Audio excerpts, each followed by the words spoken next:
raise some cane. You gotta raise some cane.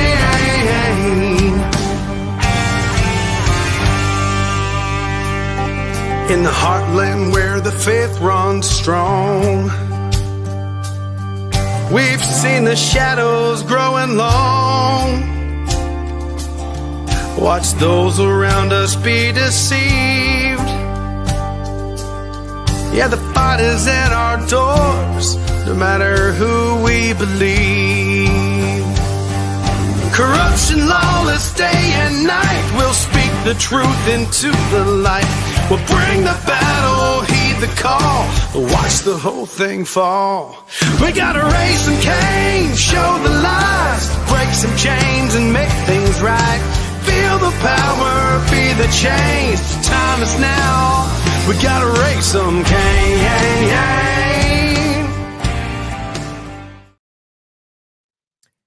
Welcome to the Raising Cain Show. We're kicking things off with a bang tonight, diving into the heart of West Virginia's future with a true hometown hero, Senator Tom Willis, a Green Beret veteran, legal powerhouse, and my very own Eastern Panhandle senator.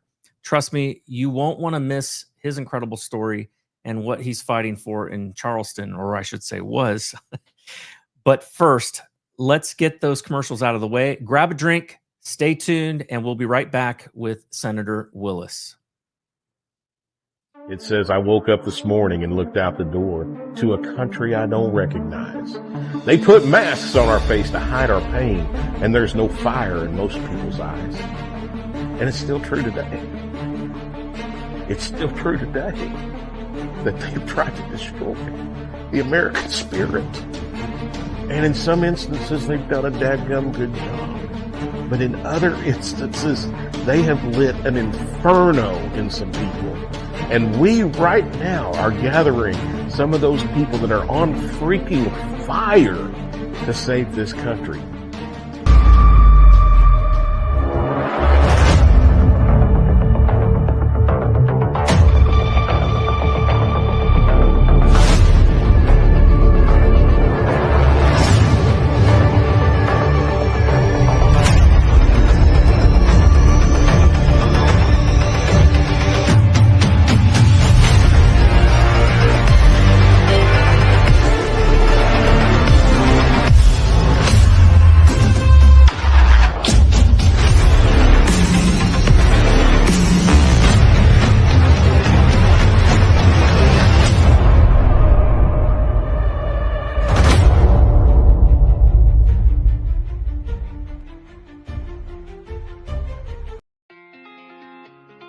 Increasing expenses have caused us all a lot of pressure these days, and it's affecting even the wealthiest of people.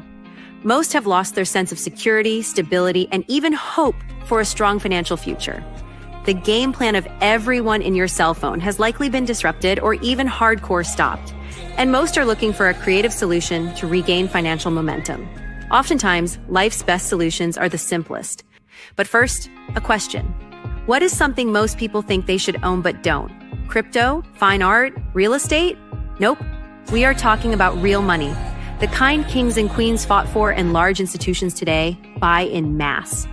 We're talking about gold and silver, assets that provide confidence in tough financial situations. So the question is, do you own any? If you don't, you're not alone. Most people aren't maximizing the power of precious metals because it's just been too complicated. And even though they see advertisements about gold and silver daily, they don't really know who to trust. That is, until now.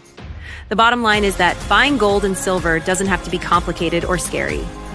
There's a simple, better way to accumulate assets and create financial peace, headache-free. And this very minute, a new community of average people are seeing above-average results to the tune of tens of millions in assets over the last few years. This system is tested, it's simple, and it's not an experiment. To date, it's helped more than 80,000 people bring hope back into their lives. It's invitation only, and right now, this new community has accepted a challenge to give away as much free gold this year as possible. Curious? Learn how to get your free gold today. Check out the next step to get the details.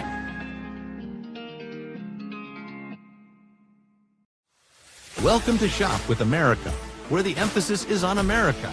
Our movement is to switch away from your shopping with the big box stores and the mega corporations back to supporting family-owned, made in America. We've been giving these big box stores our money every day for years. But what's happened is they've forced many small businesses to shut down.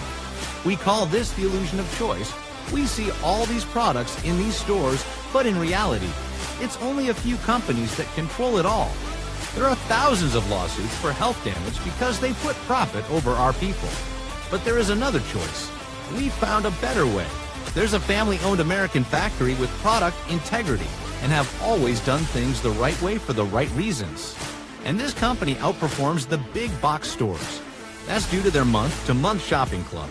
They make everyday consumer products that we all use and buy again and again, like toothpaste, shampoo, coffee, and organic beef. Go to shopwithamerica.us today. Welcome back to the Raising Cain Show. Tonight, we're honored to have my very own West Virginia State Senator Tom Willis joining us from the Eastern Panhandle.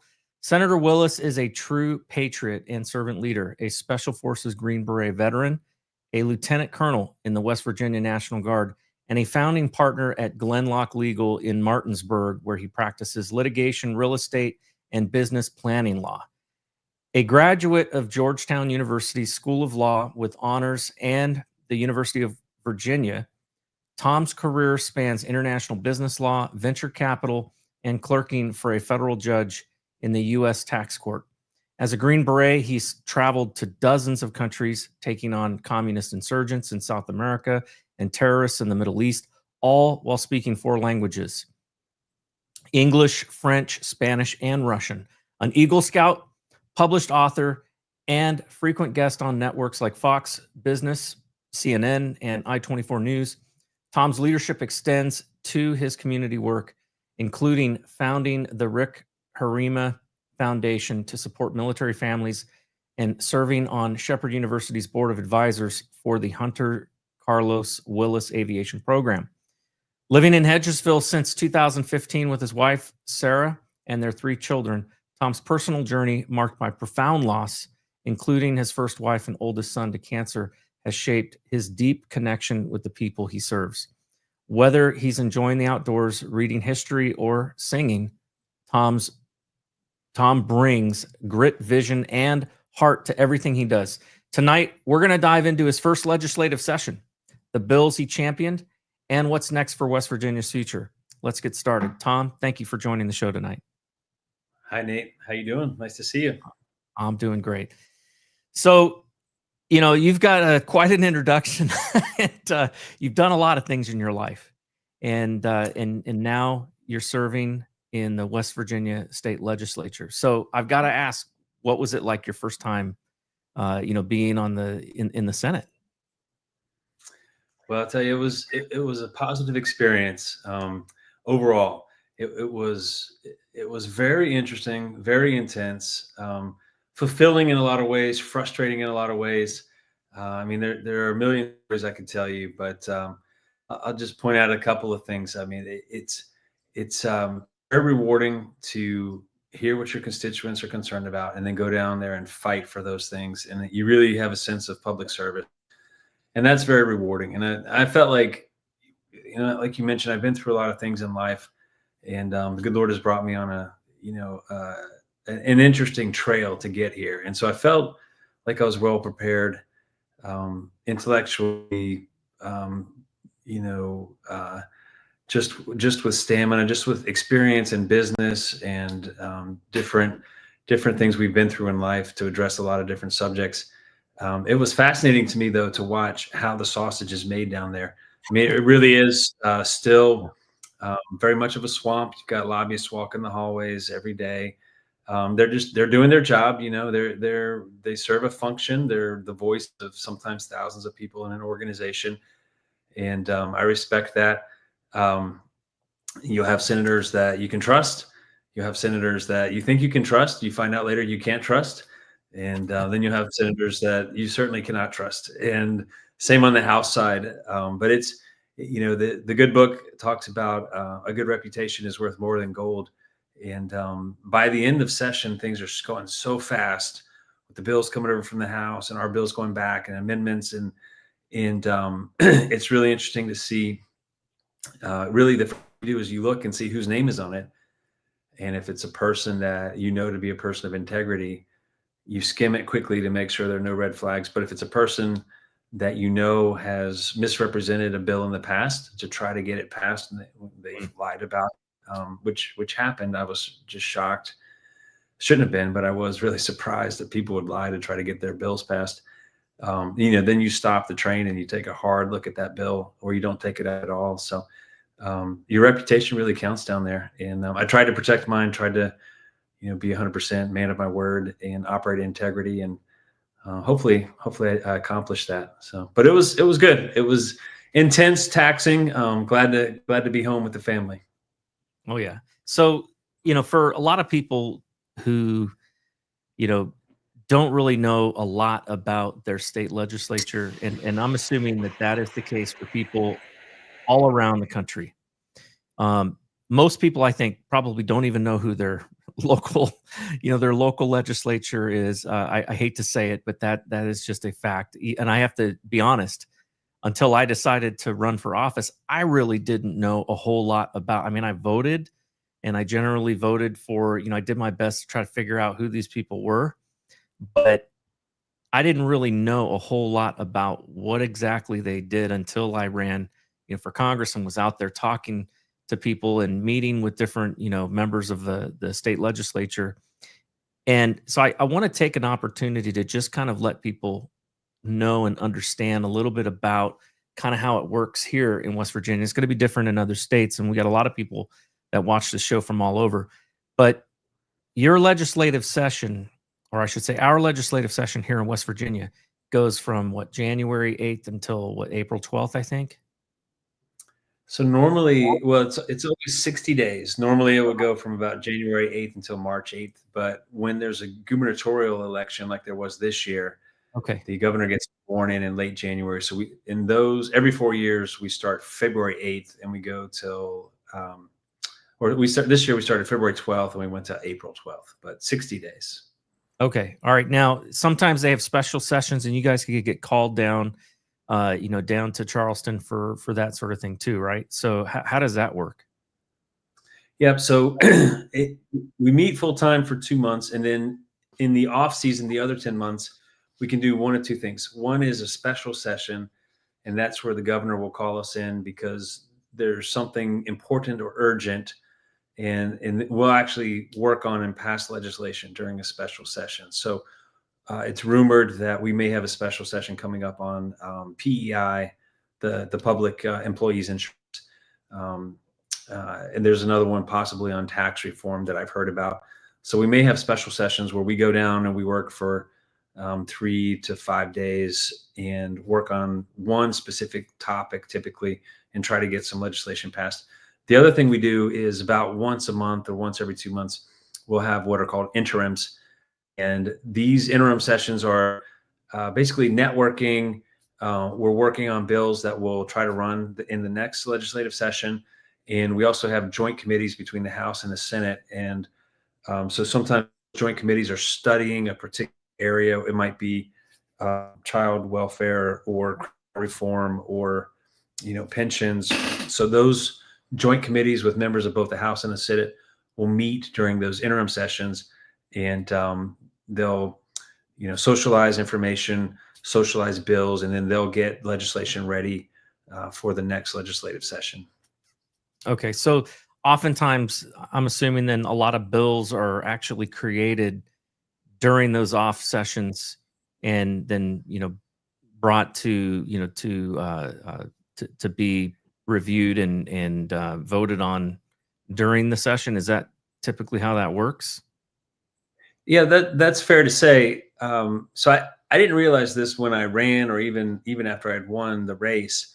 I really thought I was going to have to draft all my bills, which I was prepared to do. But they actually have a whole bill drafting section down in the basement, and it's pretty nice because they're basically set up for, just your layperson to send. You don't have to have a a cleanly written bill. You just send them an idea. You can say, I want, whatever, chocolate milk in all public water fountains. And then they will go through, find the code section, and they'll draft the language, put it into the correct section of the code, and then they'll send it back to you for your review. And you can make changes, make edits, and say, no, this is good, I approve it. And then it'll get published or introduced. Or you can make changes or say, add this, subtract this, send it back. They'll work on it again and send it back for your review, back and forth until it's ready to go. And so that process can happen all year round. You don't have to wait until session. Now, most of the new people like me this past year don't realize that there's that capability. And so most of my bills that I had introduced came after a few weeks as I was sort of learning the ropes and, picking up speed and moving faster and faster. Yeah. So these are little tricks of the trade you learn with experience. Yeah. Yeah. Now it kind of reminds me, the way that we do our legislative sessions and the fact that you guys are kind of part-time, it reminds me how it was, in the U.S. Congress, right? The early days, you had guys that worked farms, or they had their law firms or whatever. They would, go to Washington, D.C. or Philadelphia, wherever it was, and they would do their work and then they would go home. And, they weren't getting paid a whole lot for that, just like you guys aren't getting paid a whole lot for what you do. And so, to me, there's something wholesome and refreshing, even if there is still a bit of a swamp down there. It's a different kind of swamp than what you see down in Washington, D.C. One of the challenges that I see in West Virginia, and I'm sure this is the case in many other states as well, is that as West Virginia has gone from being a primarily Democrat state to being a full-fledged, hardcore, Trump-loving red state, you've seen a lot of people who have switched parties, have become Republicans. Some of them, I think, genuinely have had a conversion experience, but I'm sure that there are some that really, have not drank the Kool-Aid and they're just doing it for show so they can get elected. I think there's also some people who, are, run as Republicans, but they don't align, with core values of freedom and in Republican platform values. What are your thoughts about that? What was your experience like seeing that in Charleston? And what do you see as some of the challenges, I guess, for the people of West Virginia that oftentimes maybe go to the polls, especially during the general election? Maybe they don't show up during the primary, but they vote for who they believe is supposed to be a Republican. And then turns out that person doesn't really support a lot of the values that they thought they did. Mm-hmm. Yeah, it's a challenge because we have had a whole slew of former Democrats that are now Republicans.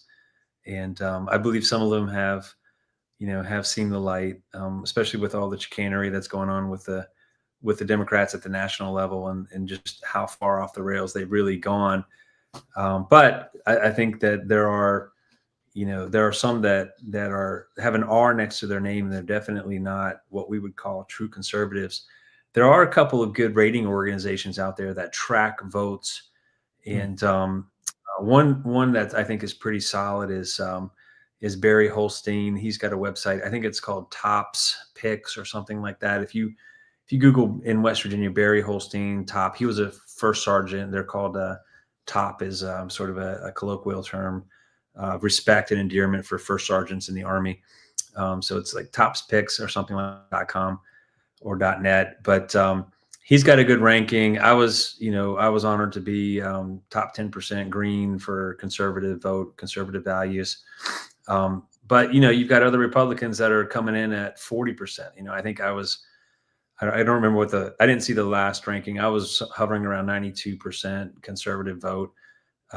He counts it against you if you vote in favor of anything for gambling or liquor. And some of the votes are not really about promoting gambling or liquor, they're just about free market reforms in those industries. And so he gave me a ding on some of those votes, which I didn't really think I deserved. But so he's got a good one. There's another organization that comes at it from a Christian perspective. Is it I Vote? I can't remember. I can't remember what they're called, but Yeah, I think it's you know what I'm talking iVoter Guide or something like that. iVoter Guide. Yes. Yeah. iVoter Guide. They've got people, they're doing more and more research. They're focused more on the national level, but they're working down to the state level. That's a good resource as well. So sometimes you just got to, trust people that are working. But I'll tell you something that was interesting, Nate. I defeated the Senate president, lieutenant governor in my race. And so we saw a really interesting phenomenon happen this year down in the legislature. So historically, there were a lot of, people beating their chest in the House and talking about how they're a true conservative and, they would vote for these bills. But they knew darn well that those conservative bills would go over to the Senate and they would die a quiet death because we had a judiciary that wasn't going to pick it up, and we had a Senate president that wasn't going to let it run because they weren't true conservatives. And now I knocked out the Senate president, and then all the leadership of the different committees changed. So all of a sudden, the Senate was a true conservative body. Now everybody that had been hiding under the rocks in the House, were exposed. And so, there were several bills, freedom bills, free trade, free market type bills that special interests were able to kill in the House.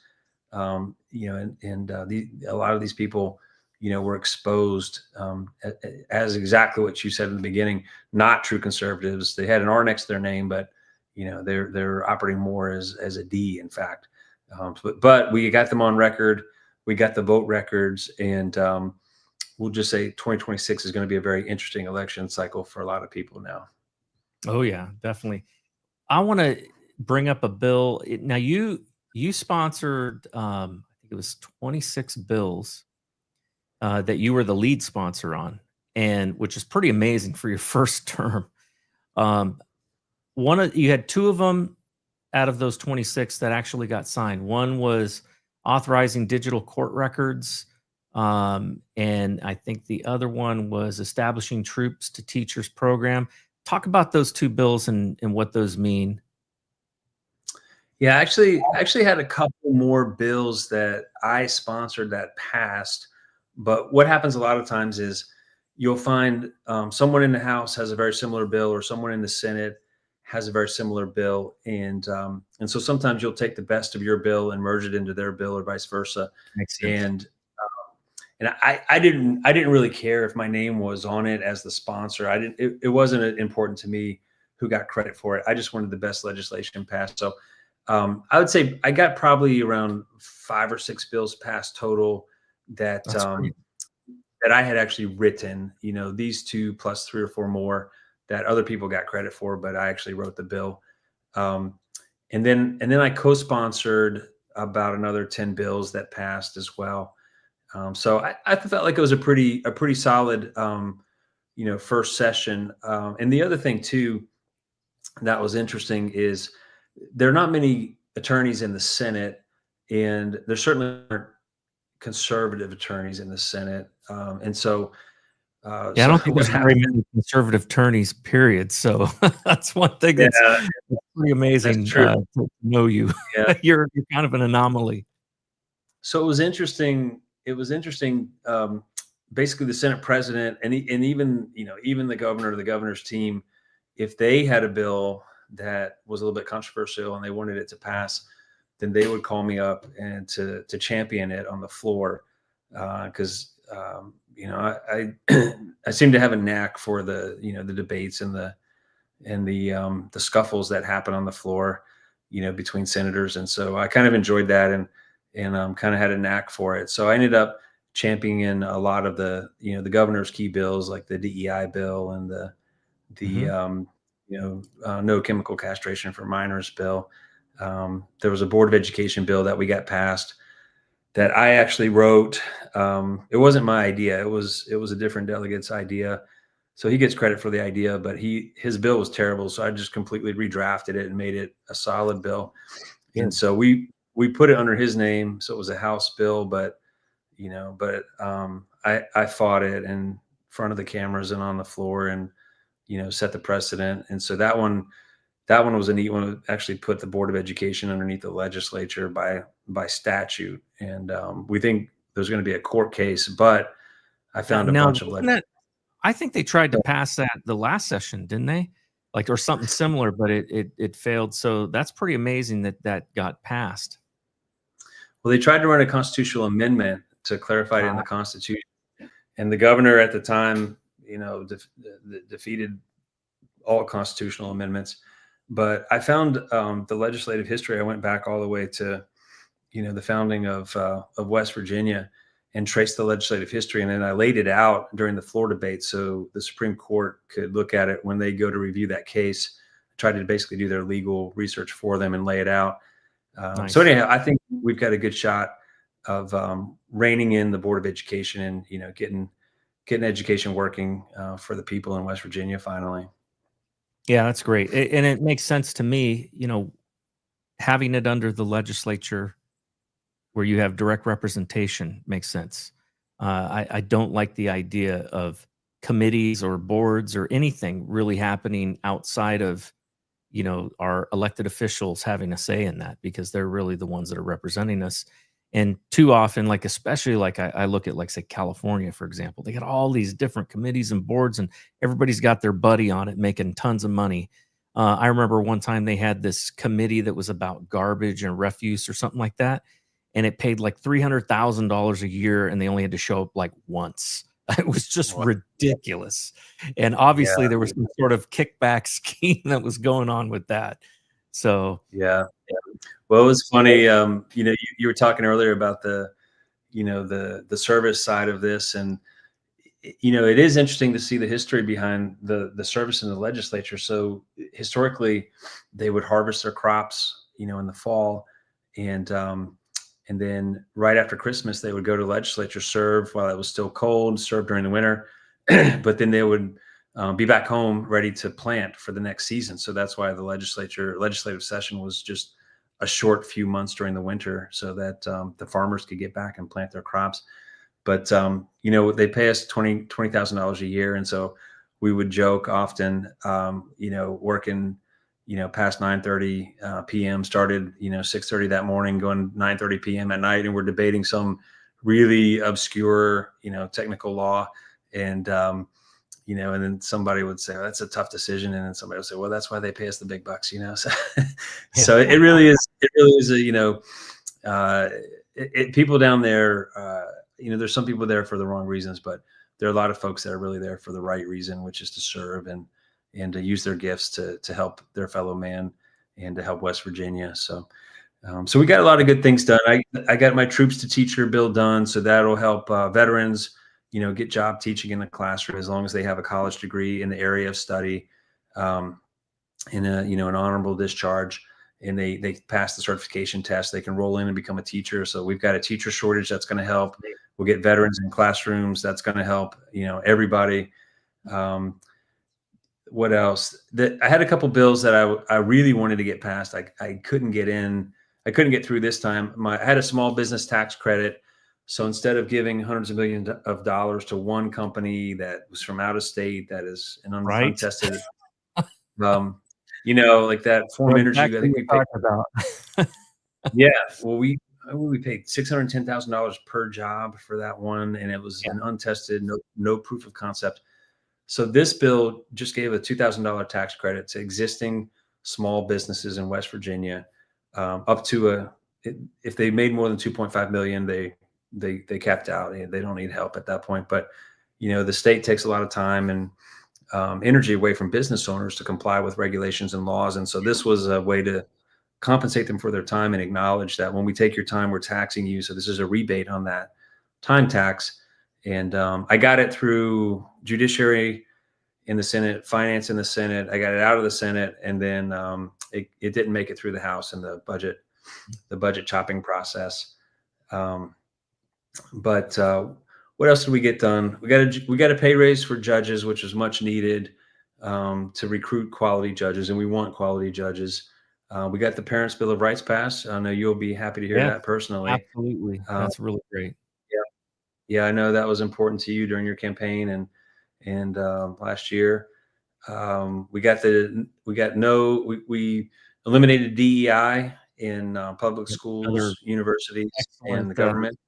bill that passed. Yeah. You Mhm. guys got some We really, defined, really great stuff that got passed. One of the ones that I was really surprised about, and I was kind of disappointed, was the vaccination issue. You know, we're still a state that doesn't have even a religious exemption for vaccines. So what happened with that? well, again, that one passed the Senate easily. I think within the first 2 or 3 days of the session, that one passed, and it went over to the House. There was a big fight in their health committee, and Who do we and need to then it fire finally, this next well, election? yeah, we have a list of names, so we'll be working on that. But it finally made it to the floor, and so it was really interesting to see how the lobbying process works. So the bill had 53 votes on Friday, and I think that was on second reading. So it has to go to third reading to actually pass and would pass and then pass the House, come out of the House. So when it went to third reading on Monday, now the Medical Association is a very powerful association, very powerful lobbying organization, plus the doctors. So between Friday and Monday, the vote changed from 53 in favor to 42 in favor. So it failed on Monday in the House. And so just those 2 days, the lobbyists got to, whatever, 10 legislators or whatever it was, 6, 7, and killed the bill. But that one's, that one, for folks that are educated on the issues, like you and I, Nate, I think, we see it clearly. But for your average person, it takes a little bit of time to educate them why this is important, Yeah. and why there should be a choice for parents with respect to their kids for these vaccines. And it takes a couple of minutes to explain, that this industry really isn't regulated. They can do a 5-day clinical trial and throw this out, and there's no way you can sue them under federal law, and they've got a huge profit There's motive. no informed consent at all. I mean, that's what's Mhm. crazy about this. You've got basically parents being strong-armed by the government to do something if they want their child to get an education, and it makes absolutely no sense. To me, that was one of the key things that I had in the Parents' Bill of Rights bill that I had drafted, and had given to the House. That was something that I had asked to be added in there. Now it got, once it went through like revisions and all, they took a bunch of stuff out, including that. And, you ended up with a watered down bill that didn't pass the last session. But I'm glad that you guys got this one passed. I do think that it is a parents' rights issue. And that's one of the things that concerns me, is that why the state, and what baffles me about it is that I've been all over the state, and everybody that I've met seems to be very much have the attitude of they want the government to basically, run, keep the roads, good, and do things that government should be doing, but they want the government out of their personal lives. They don't want the government telling them, what to do with their kids. They don't want the government telling them, how to run their business. And that is, so I'm also disappointed that other bill that you're talking about, the tax credit, that's something that would have benefited me personally. And it is something that I can, speak to as a small business owner. It's a nightmare, dealing with some of the regulatory requirements in this state. And, there's been other people that have complained about those things. Most notably, you had Tim Pool, who was, made a big deal about that, about some of the, contractual requirements in this state, and how you deal with, hiring contractors, that they can't be 1099, that they got to be employees, and just some ridiculous stuff. I think a lot of that is leftovers from back in the, the day when unions basically, owned and operated West Virginia. What's your thoughts on that? Yeah, I agree with you. I think a lot of what we spend our time doing is undoing, 85 years of democratic rule. And so you have all of these, calcified systems. It's like a dendritic, stalactite type system. You got to go in and break this off, and you're just trying to get, streams of commerce flowing, good systems in education going. And it's almost easier to start from scratch and create something good than to try to fix something that's been broken for so long and so many decades. But I will say this: if you notice things, if you have particular pain points, as a small business owner, just shoot those over to me, and I can address those in the next session and create a bill, because I'm passionate about helping our small business owners, because I'm right there with you. I've got a small business here in the Eastern Panhandle also, and people don't realize we spend a lot of late nights on Friday night and Saturday night. Most people are going to the movies or whatever, and we're trying to work on state paperwork and get caught up, because that's the only time we have to do it. During the week, we have to actually make money and serve our clients. And so I'm very sympathetic to that. And I got into, many debates on the floor where people were basically suggesting things that would take time for businesses to comply with what they were suggesting. And I fought those vigorously, because I said, listen, guys, whenever you're talking about taking time from someone, that's a form of taxation, because of business owners, especially, their time has a dollar value associated with it. So I'm passionate about that, and I'm going to keep fighting for that for sure. So there was 6 bills that passed that Governor Morrissey vetoed. What can you tell me about? There were any of those? Do you agree with his vetoes, or do you disagree with his vetoes on those bills? What's your thoughts? Gosh, you have to remind me which ones they were, Nate. One of them was 2,400 bills. yeah. So one of them was the Senate bill was SB 531, which called for harsher penalties for assault on athletic officials. I kind of agree with Morrissey on that, at least in what he said. Now, I don't know if what he said is true, but if what he said is true, it makes sense in that he said he didn't see the point of passing a bill that made an offense like more than it would for assaulting, a police officer. Do you know what that bill was all about? Yeah, that one came through Judiciary Committee, and I sit on as the vice chair of that committee. I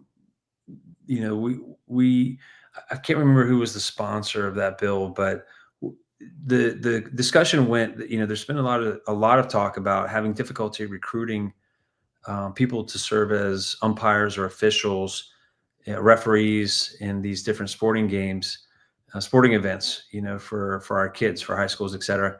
A lot of them just don't want their verbal abuse, and certainly, some of them are afraid of physical abuse at this point.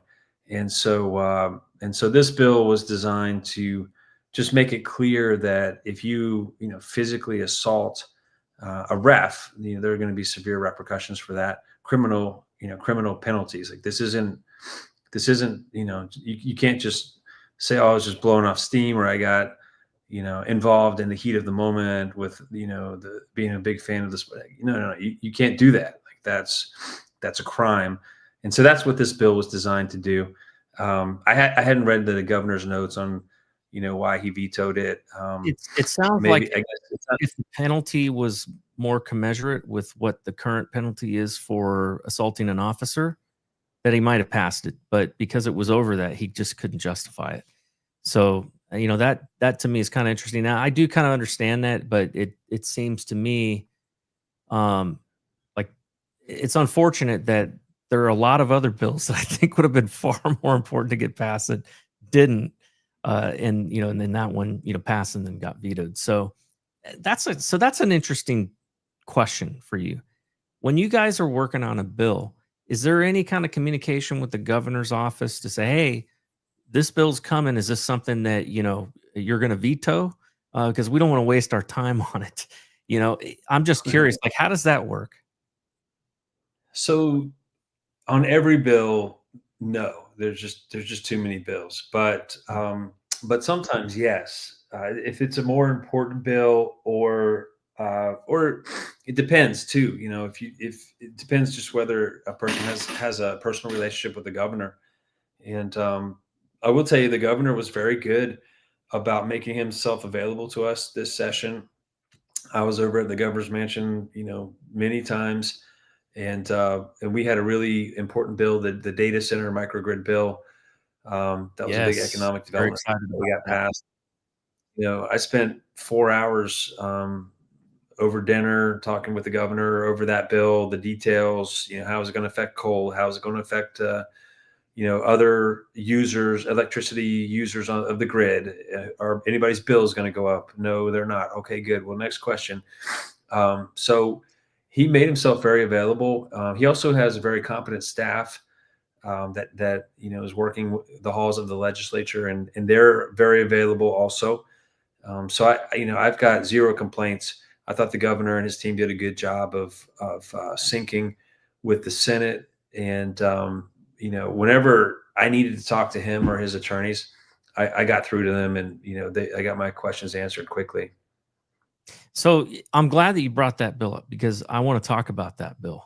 I'm excited about that bill as a cybersecurity professional, as somebody who understands that industry, probably data centers and that sort of thing. Because really, it's a microgrid, it's about power and all that. But ultimately, it's about job growth and high tech jobs in West Virginia. And that's what really excites me, because we've got to diversify. We can't just be all about coal or gas or whatever. We need to have a diversity of types of industries that are here in West Virginia. And one of the things that I had ran on was this idea of, hey, why are we, who cares what the Biden administration says about power, in coal-fired power plants? Sure, maybe they have something that they can, maybe they have some jurisdiction over stuff that gets tied into the national grid. But if it's a private, power plant that is for a grid that is providing power to, say a tech center, or, to a data center or something like that, I would think that we would have the jurisdiction there, and they, and we could tell the Biden administration or whatever future administration that might have a problem with, coal-fired power plants, or natural gas-fired power plants, or any other, type of power plant, we could tell them to go pound sand because it's not connected into the national grid. So I was very excited when I heard about this bill. I heard that this was a difficult bill to get passed, that there was a lot of opposition, even amongst Republicans, on this bill. Can you explain that, and what was the holdup, or what was the problem for a lot of folks? Yeah, there were a lot of folks with a stake in this bill, with different equities that we had to balance carefully in this bill, and so it was by far the most discussed, most debated, the most late night meetings, quick sidebars, quick deals getting struck. I'll give you this if you give me that sort of thing. I think the end product turned out pretty solid. Mhm. And it fairly, I think it addressed pretty much across the board. Everyone got treated fairly, everyone got treated well. And at the same time, this bill creates an opportunity for West Virginia.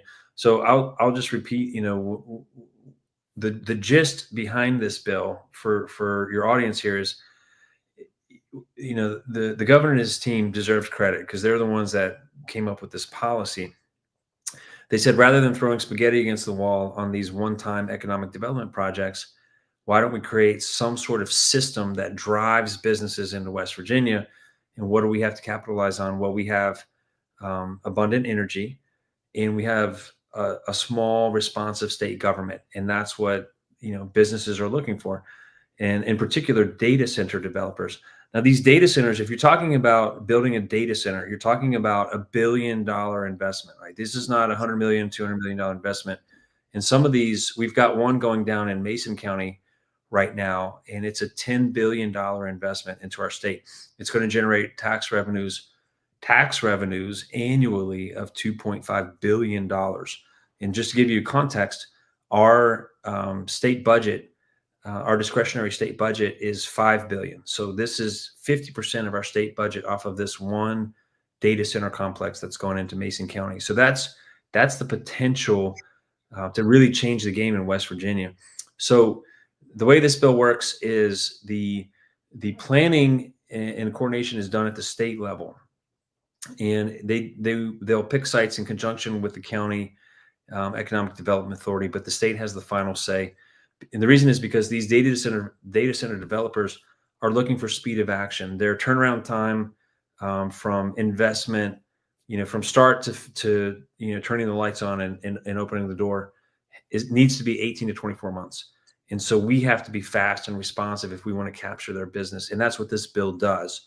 It also allows for them to build, we call it a microgrid, because they can build their own electrical grid on site, and they can connect and sell back 10% of their electricity to the grid at large, or they can just be completely isolated and just supply their own electricity.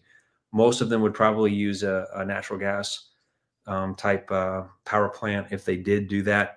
A lot of them are interested in producing their own electricity because these data centers consume an enormous amount of energy.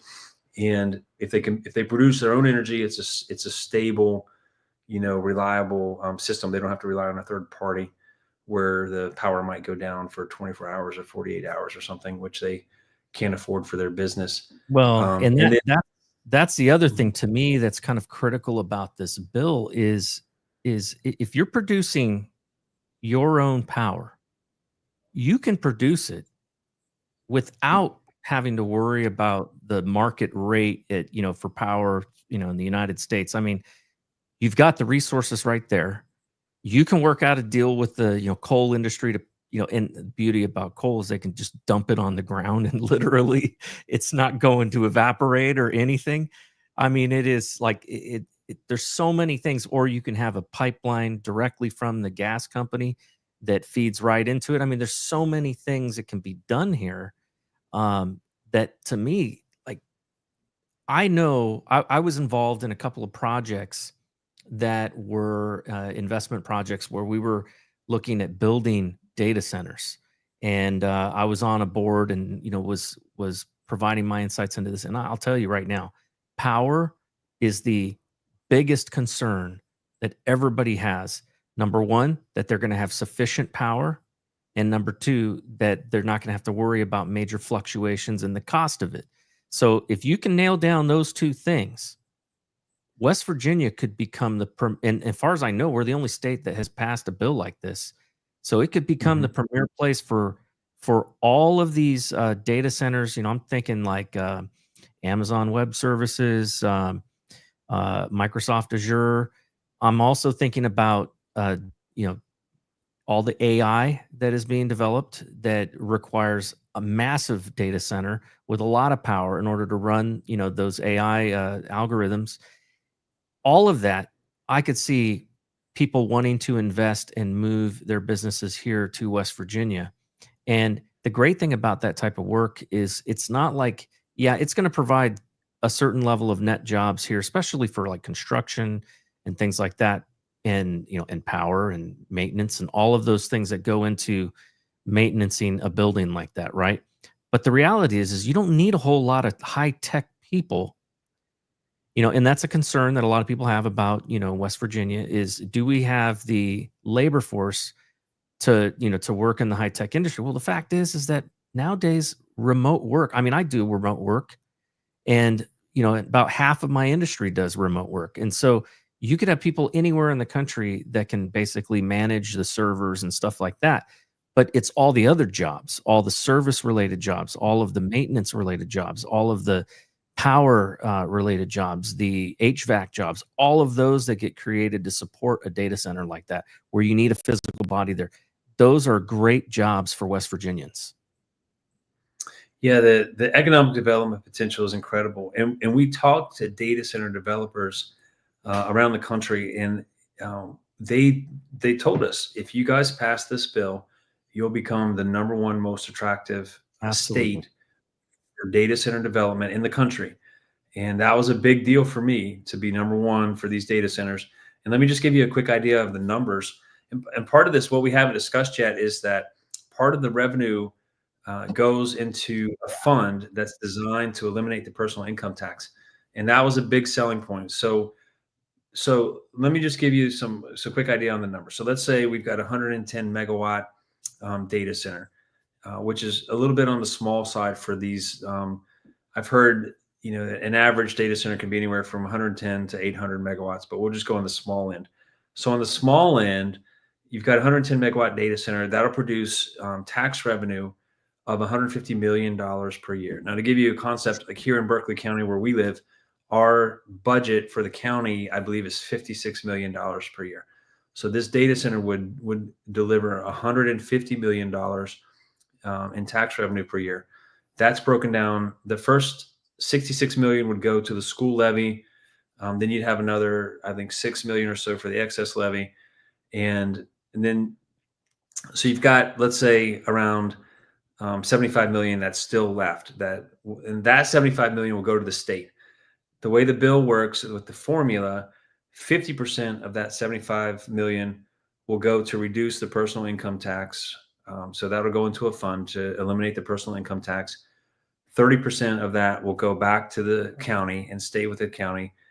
10% of that 75 million will get spread amongst all the counties, like a common pool fund. So everybody wins, everybody benefits.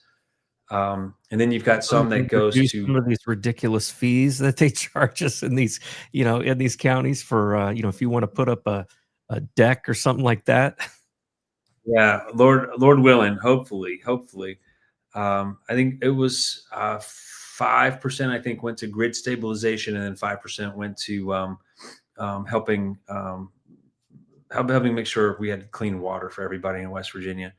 And so there's kind of a sharing of the resources across the board. And that's, you were talking earlier about the difficulty getting this bill across. The horse trading on those percentages and what should be a priority and those sorts of things, that was where the real, battling was going on with this bill. But it's got a potential right now. If every deal that we're looking at comes into the state, we would have about 8 gigawatts worth of power serving data centers, or data centers running about 8 gigawatts. Once we get to about 45, 50 gigawatts, then we can eliminate our personal income tax. And then that's a whole nother level of economic development, because people are going to flood into the state at that point. Well, and so that it's interesting because in a way, I feel like the horse trading that went on actually produced a better bill than originally. It's like some of the things that came out of that horse trading are awesome things. That's another issue you brought up. One was the clean water for West Virginians. When I was running for Congress, I visited several cities, particularly on the Ohio River Valley, that have massive water contamination problems. And in some cases, like Paden City, they can't get water from anywhere else. Like they can, they've tried to get it from Follinsby, or they've tried to get it from Friendly and New Martinsville. Neither of them are willing to support them by providing them water, because their water in their city is contaminated with tetrachloroethylene. You've got they can build a water treatment plant that draws water from the river, but that's a massive expense. And so it's just like, this is a problem that is all over the place, and a lot of it is because of basically contamination that happened years ago. When people were burying tanks in the ground, and they think in this case that they had a dry cleaners that was basically their tank or whatever is not on any map and is like leaking, into the groundwater. So it is a real problem. There's massive amounts of cancer because of it. And so I think, I would say I'm a real environmentalist, not, one of these fake climate science, I want to see clean drinking water, clean air, clean food, and clean medicine for that matter, these vaccines and stuff. I do want to see, standards that where people can, have the quality of life that they deserve. So I was really happy to see that in there. I was really happy to see that, some of the money was going to the counties. I think that's great because I do think that some of these counties, especially ones where, they've seen just massive growth, they need some relief, and we see that here in Berkeley County. We've got, we've got a massive, amount of new houses and people moving in here, and the police force is doing a great job. Our sheriff's department is doing a great job considering. But all of the support elements, and one of the things that I think about with this bill that I'm hoping will also be, kind of a secondary effect is high-speed internet. We still have many places in West Virginia that don't have it, including where I live, which is insane because the prices of the homes in the neighborhood I live in are not exactly cheap. And so I didn't even think to even ask, do you guys have internet? And the fact is they don't. The only thing they have available was LTE, which is basically, crap. And it throttles you after, some ridiculously low number. And so for me, where my job depends on, internet, thankfully, by God's grace, I was one of the few that was led on to the beta program for Starlink, and I got, full-blown Starlink at my house. So, now, I do have good internet, but the fact is a lot of people don't. And this as a businessman, and I obviously know this as well. If we want businesses to move into West Virginia, that's something we've got to be able to provide them too, is they got to have access to internet. E-commerce and everything else that goes along with the internet is so critical to business nowadays. Well, so we're expecting some good news on the broadband money at the federal level. It got held up with the transition in administration, but we have talked to the feds. The West Virginia is going to be top of the line. We resubmitted our packet. What happened was basically the Biden administration was pushing full steam ahead with broadband in the form of cable broadband. And the Trump team came in and said, well, wait a second, guys, technology is changing very quickly. For instance, there's this thing called Starlink, which you just mentioned. And actually, when I heard about how much money we had for broadband, you and I may have talked about this. I just put up my calculator as a small business owner. I run calculations all the time. I'm like, okay, with $1.2 billion, what can we do with Starlink? And I figured, okay, we'll negotiate a wholesale deal, for the entire state. We'll get a discount. And it was something like, I figured every household in West Virginia could have a Starlink contract paid for 100% by the state for like 23 years. Right. And by that time, the technology would have changed, probably revolutionized, 3 or 4 times over, and you'd be ready to move on to. But anyway, the Trump administration is taking a look at all of the above solutions for high-speed internet, including satellite, including broadband. So that work should be done soon. We talked to them. West Virginia's at the top of their stack with our application, and we're expecting them to start deploying, those federal funds for internet connectivity here in the next couple of months. Yeah, that brings up a good point. When you think about running cable, okay, fiber, whatever, it's not like, we're not Texas. We're not a flat landmass. That it's easy to calculate from here to there, and you can run it easily. And no, we're a mountainous state, so you got to go up and down these mountains in order to run any kind of cable to most of the places in the state. And we're the exception right here in the Eastern Panhandle. To a certain degree, we've got a corridor, and then you've got kind of that corridor down the center of the state. But everywhere else, it's very mountainous. And it is not easy to get, it's very cost prohibitive, right? I'll give you an example. My neighbor, who owns a construction company, he also owns a HVAC company and I think a tattoo parlor too. So I mean, he's a Mr. Entrepreneur. He was willing to pay out of his own pocket, I think $36,000 to Verizon to get them to run cable in here because he's got a beautiful, million, I think it's like $3 million mansion, in our community, probably the most expensive home in our community, and he doesn't have internet. And so he was trying to broker a deal himself, offered to pay, the fee to basically run it all the way from McCoy's Ferry, to our neighborhood. And, and they agreed to it, and then they turned it down afterwards because they said, well, we just don't think that there's enough people, that would buy our service to make it worthwhile. So it's like, it's just, it's ridiculous. That's the kind of thing. And unfortunately, we're not the exception. That we are the norm, I think, throughout most of West Virginia, is that because we're very rural and spread out, and because of mountains and all these other things that get in the way, it's just too much of a headache for a lot of the big companies. They don't want to do it. So Starlink to me makes sense. It's a very reasonable solution. Aside from some places where maybe, people are surrounded by trees and, that could be a problem. But for the most part, I think most people would be served very well with that. So that's great. That's really great news. Yeah.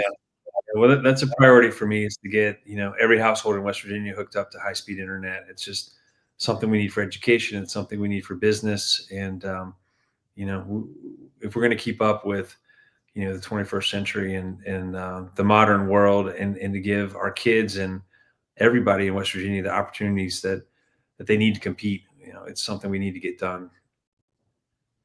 One thing I'm curious about, I had the pleasure of attending a Republican dinner the other day, and this was like, I think, a couple of weeks ago. I didn't see you there. I was hoping to see you there, but I did hear Governor Morrissey was there, and he spoke about something called backyard brawl. What are your thoughts about that, and what can we do to compete with our neighbors that are just around us? Are you guys in the legislature? Are you talking about that? Is there any kind of study being done on what we could do to make ourselves more competitive than our surrounding states? Yeah, sorry I missed that dinner. I was actually at a conference out in Arizona that I think it was that Thursday or Friday. Yeah. So I hated to miss it, but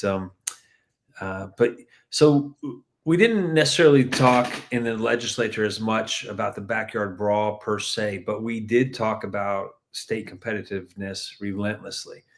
And really, almost every bill, at some point, somebody would say, okay, what's the, what are our neighbors doing?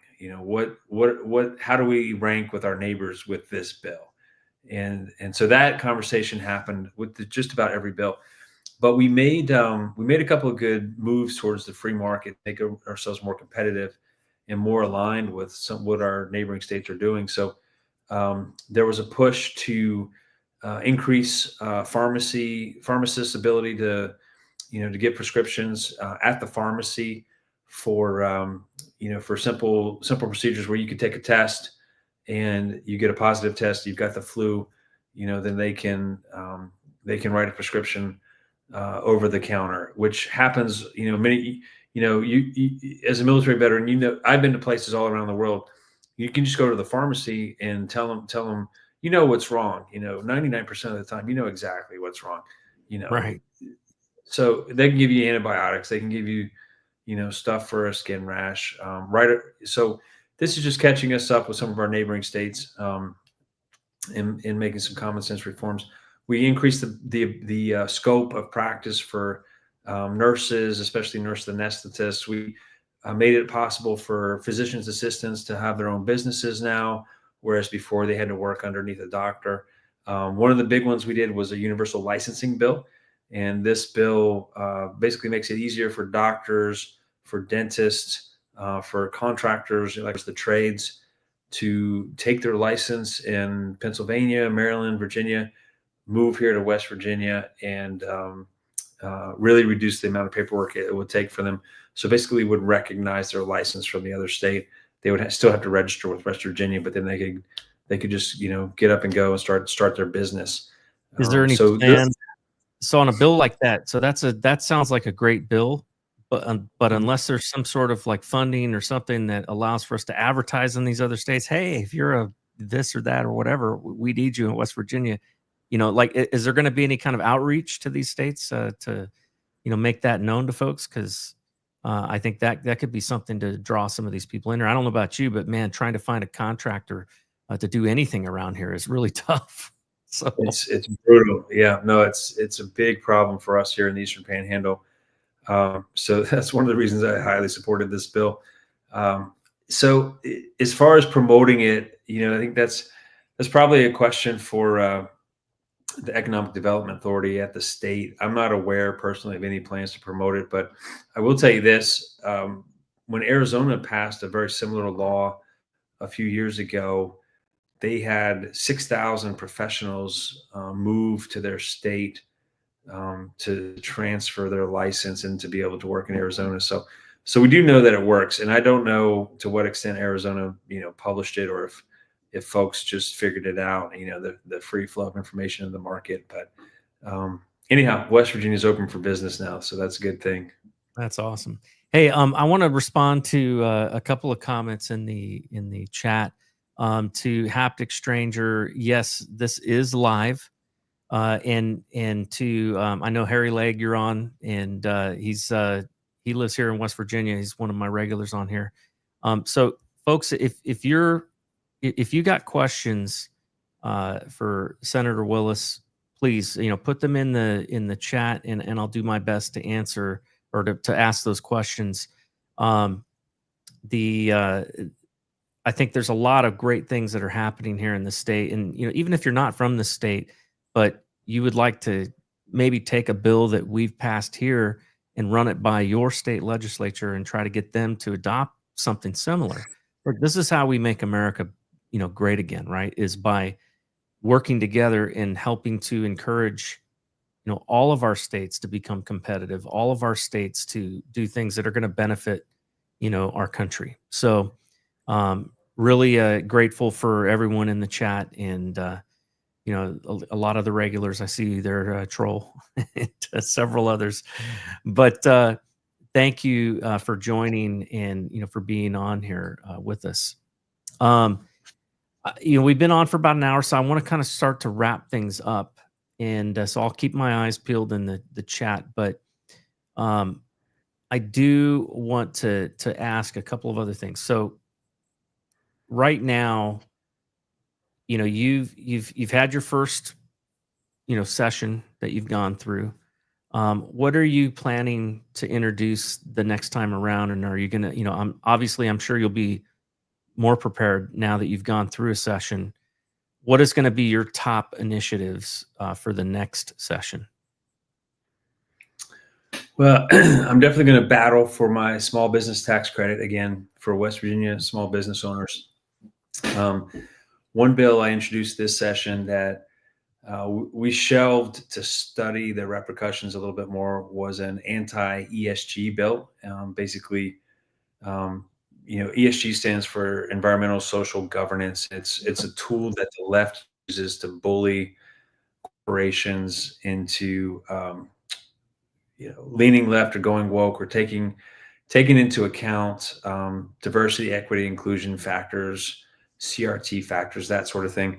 And historically, what corporations have had a fiduciary duty to do, the board of directors and the officers, was to make decisions based on the best financial interest of the shareholders.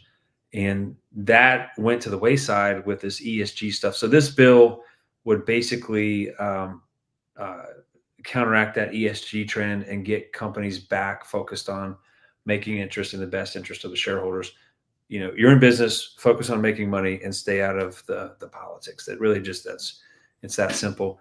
We'll fight for vaccine freedom again, continue to educate the public that this is A, a moral issue. Parents have authority over their kids, not the government. And then B, the science is actually on the side of, being cautious with these vaccines. There's, you mentioned I had many bills that didn't get picked up this time. So, I'll go through those and pick the ones that, I think I'll fight for again. But those are a couple off the top of my head. Well, hey, when you get ready to push forward some of these bills, give me a call, because I'll reach out to, all the different groups that I'm connected with, and, folks, and we'll talk about it on air and get it out there. And I'd be happy to help you, support you in getting some of these bills pushed forward, especially the health freedom one, man. That's so important. The tax bill, that's another one that's just, I think, hugely important. We need relief for small businesses in West Virginia. I mean, honestly, if you're, I'd like to see a bill that if you're a disabled veteran-owned business, you have a major tax break. Is that something that we could get pushed forward? I'd like to see something like that. So, say that again, Nate. Sorry. So there are, there's a lot of companies that are like mine, for example, disabled, small business, disabled owned veteran small business.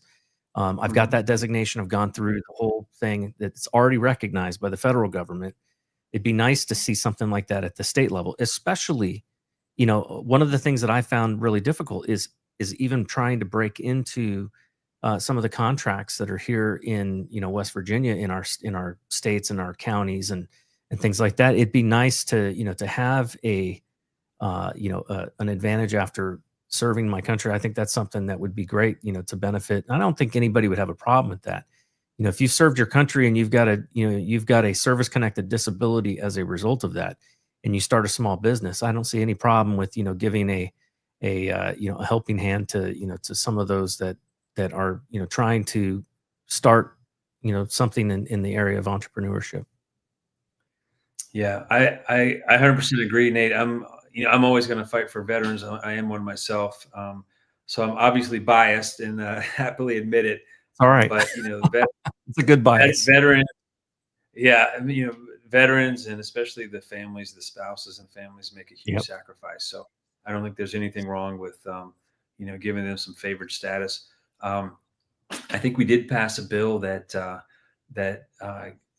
gives, if I remember correctly, it gives licensing recognition for the spouse of a veteran. If a veteran is stationed here in West Virginia, then their spouse's license automatically transfers. And I think there was some hiring preference for the spouse as well in that bill. But, fighting for veterans, protecting veterans, protecting our seniors, those are things that are near and dear to my heart. And yeah, absolutely. And I'm also on the Veterans Committee. And so, if you've got bills like that you want me to introduce, we're looking at a couple other bills to protect deployed veterans. So those bills are near and dear to my heart. So definitely, happy to talk to you. We can get some stuff introduced. All right. Well, I always like to ask my guests, we talked about a lot of things tonight. What's the thing that I think out of all the things we've talked about, what do you most want people to take away from our conversation? Well, I think that your audience should know that there's good people down in the legislature. I was really pleased with the level of caring, the level of effort, the level of professionalism, especially on the Senate side. We had to fight through, a lot of, fake Republicans, but there's really a good conservative core in the Senate, people that really care. They really want to serve. They're there for the right reasons. They're not, getting swayed by the lobbyists. So I think that, your audience should be proud of what we accomplished this legislative session. We got some great economic development bills done. We got a lot of liberty and freedom bills done that we've been trying for years to get done. The DEI, the chemical castration elimination, the Parents' Bill of Rights, the defining men and women. Those bills, never would have gotten done for the past 5-6 years. We got those across the finish line. We got some great economic development, pro-business deals done. We got some great education bills across. We got some pro-veteran bills across. We got some pro-life protections in. We got some Second Amendment protections in. So the liberal media in West Virginia, I think, is poo-pooing this legislative session, for lack of a better word, and downplaying it. The truth is, we got a lot done, and I think West Virginia should be proud of what we accomplished this session. Well, I want to thank you for your service to our country, number one, but also to this state. And you know, I was very excited to see you win. And you know, and after seeing you in this first session, I'm very pleased with what I've seen, and I know a lot of other, you know, West Virginians are as well. So you have my full support. I do want to mention I'm going to have our other senator, your partner in crime, Darren Thorne, is going to be on the show May 20th. So I'm excited to have him on as well. He had great things to say about you, especially, you know, you two are both very differently gifted, I guess I could say, you know, with your legal background and all of that. He recognizes just how important that was. You know, and, you know, he's a farmer, and he's got a very strong understanding of, you know, agriculture and all of that. So I think it's great, you know, to have the two of you as my senators, and I couldn't be prouder. So thank you for, you know, all that you've done and that you're continuing to do. I'd like to go ahead and close in prayer. That's just what I always like the way I like to end my show. So I'm going to go ahead and do that now. Heavenly Father, Lord, I thank you for Tom and for his dedication and service, first and foremost to you, Lord, and then also to the people of West Virginia and to this nation. Lord, I pray that you would bless him and his endeavors. I pray, God, that you would give him wisdom and counsel and insights into how to get some of these bills passed that you know, maybe a little more difficult, but are necessary and important to the people of West Virginia. I pray, Lord, that you would bring about in the next election, Lord, a cleaning out, Lord, of those that are corrupt, and a replacement of those with more people like Tom, and who, you know, who are righteous and who do honor you in the things that they do. And I pray, God, that your blessing would be over him and his family, and especially for their sacrifice of giving him up to come down and serve us in Charleston. I thank you, God, for what you're doing in the state and what you're doing in our country. And I pray that you would continue to bless all areas of government in our country, and that you would bring about righteous government and remove the corrupt. We ask all these things in Jesus' name. Amen. Amen. And Tom, where can people connect with you? Where can they follow you? And, you know, obviously, with the West Virginia Senate, how long is your term for? 4 years. Okay. All right. So where can they, how can people reach out to you and connect with you? So it's very simple, tomwillis.com. It's just my name.com, tomwillis.com. And I'm going to look forward to your next show, Nate. Darren Thorne's a great senator, a good friend of mine. And like you said, he balances me out very well, and vice versa. And I felt like we were a really good team, you know, for our district and for the Eastern Panhandle. So that'll be a great show. Darren's a great guy. He's up for re-election in 26. So, you know, we'll have to focus on him and helping him get reelected for this next election. But yeah, I just won, you know, last year, so I'm in for 4 years at this point. But if folks want to reach out to me, we've got to contact us, tomwillis.com, and you know, they can find out my bio, policy positions, news releases, everything that's on there. So if they're interested, so thanks Awesome. for having me on the show. Yep. Thank you for being here. And folks, thank you for joining the show tonight. And remember to like and subscribe the show. We're trying to get back to our Tuesday night, you know, having legislators and you know, business owners and people that are involved here in West Virginia, making that our Mountain State show or flavored program, if you will. So thank you, Tom, for being a part of our show tonight. And I think there was a lot of really great information that came out of this interview. And folks, listen, you know, stay engaged, get involved. If you don't like what you see in your local government, then think about running for office. You know, look, there's a lot of great positions out there at the county and the school board and you know, state legislature, a lot of things where we need good people. So, you know, pray about it and consider it, and don't be afraid to jump in. With that, have a good night and God bless. raise some Cain. You gotta raise some Cain.